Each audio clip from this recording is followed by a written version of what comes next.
strategic plans of government. We come down to things like teachers must be in class on time, and teachers must use classroom time effectively, and so on. But when you look across all of those, what's consistent in all of them is we have to start to recognize the socioeconomic gap, and we have to start to say, how do we create social inclusion rather than social exclusion?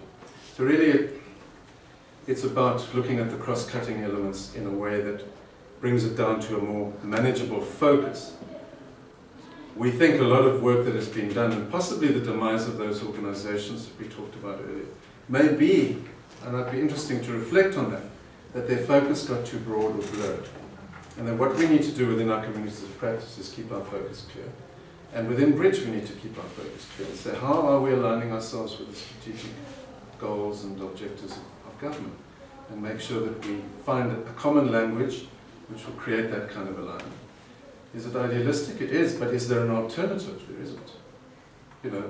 Because without focus, we're simply going to continue to walk apart in a sense and create more silence.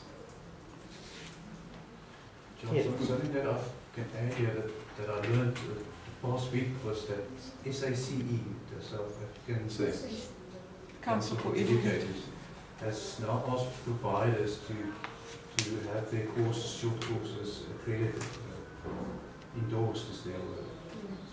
Probably from next year on, teachers will have to go on a 3-year cycle of earning 150 points for professional development. And then that providers can now